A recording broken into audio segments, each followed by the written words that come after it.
Yo, what's going on, guys? Mush back at it with another video, and in this video, I want to go over some great GPU deals available right now, as the climate of the GPU market is still all over the place. Whenever I see a couple of good deals on some video cards, I like to bring them to you guys and let you guys know about them, because as you guys probably know, it's pretty hard to get some good deals on GPUs right now, and I'm not saying that these are amazing deals, but comparatively speaking to what we've seen in the last few months, they are pretty good deals, and I've got 3 GPUs, all from NVIDIA, to mention. Also, later on in this video, I want to talk a little bit about Star Wars Battlefront 2, which is playable right now if you are a member of EA Access. That's EA's monthly program, where if you subscribe, you get early access to a couple games. You get play first trials. You can play Battlefront 2 right now for 10 hours. I believe Need for Speed Payback is also on there, and you get access to their Vault games. I've done a video on EA Access before, so you can check that out. But starting things off in this video, I want to talk about a couple of the video card deals that are available right now. And again, these aren't amazing deals, but you know, with how prices have been, these are as good as I've seen recently. So first off, we have a GTX 1070 over on Amazon for $399. This is the FTW ACX 3.0 cooler. $400 flat for a GTX 1070 is pretty good. They typically go for around $450, and most times when they're on sale, it's usually like $420 to $430. $400 flat is pretty good. It's just that I believe in most regions, Amazon does charge tax, so you're paying a little bit more than that. So that is kind of a bummer. I believe Newegg in the majority of regions don't charge tax, so if you see this on Newegg for the same price, that is the better option. Obviously on Amazon, if you're a Prime member, which it seems like a lot of people are, you do get free 2-day shipping, so that is kind of nice. Moving on, we also got some good deals on a GTX 1080. Over on Newegg, you can pick up the ZOTAC GeForce GTX 1080. There's a promo code that knocks off $20 and you end up getting the GPU for $490, so that's pretty good for a GTX 1080, and along with that, you do get a free copy of Destiny 2, which I value at around $45. You know, that is a recent release. I have not seen any sales for that game. It is a game exclusive to Battle.net, and they typically don't put discounts early on in a game's life. So yeah, if you factor that in, you end up getting the GPU for like $445, and that's pretty good. I know some people don't even want to check out Destiny 2, but if you want to check out Destiny 2, you want to get a GTX 1080, $510, $490 after the promo code, which I'll leave in the description box. That's a pretty solid deal. Also on Newegg, you can pick up a GTX 1080 Ti. You can use the same promo code and get it for $700 flat. This comes from Gigabyte, and it will also include a free copy of Destiny 2. 1080 Ti, a higher end GPU, so, you know, I don't know how many thrifty shoppers are really looking to pick up 1080 Ti's, but nonetheless, I thought I would mention that. There are some decent deals available on 6GB GTX 1060s right now as well, but the cheapest I saw was like $260, and I don't know, that's still a little expensive for me. At that point, a 1060 still being $260, that's still relatively expensive. Ideally, I would like to recommend that GPU for like $230, but it's very hard to find a 6GB 1060 at that price point right now, but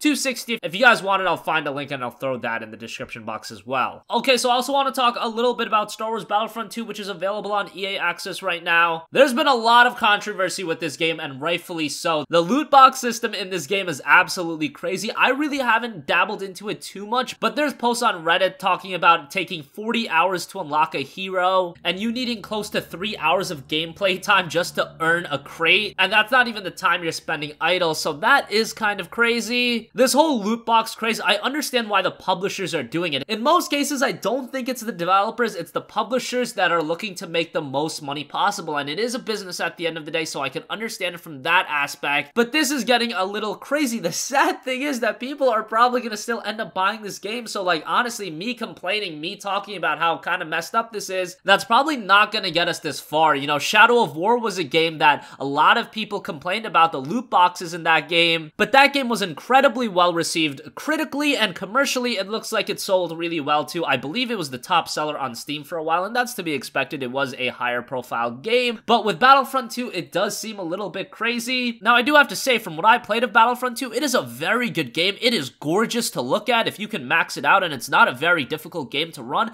It's a beautiful looking game, and the gameplay's solid, and it looks like that this is a far better game than the 2015 entry, and it's more of a complete experience worth your $60, but they're trying to get more than $60 out of you. Let's make that perfectly clear. If publishers can, you know, I really foresee this being the norm forward, and that's really unfortunate. I just remember a couple of weeks ago, there was a huge story about Monster Hunter World not having loot boxes is getting, you know, front page news in the gaming world. Isn't that a little messed up that all of these games are having loot boxes and microtransactions and ways to get more money out of the player, that when one game announces, oh, we're not doing that, everybody's super happy and it's front page news? Well, it's great that Monster Hunter World isn't gonna have that, but at the same time, what does that say about the current state of gaming? It's a little sad, but nonetheless, publishers are gonna do whatever they can to make the most money. If you are an EA Access member, I would recommend to check out the game. You can play for 10 hours and you'll probably enjoy your 10 hours. It's just unfortunate that there's all of these extra things attached to the game right now. You just wish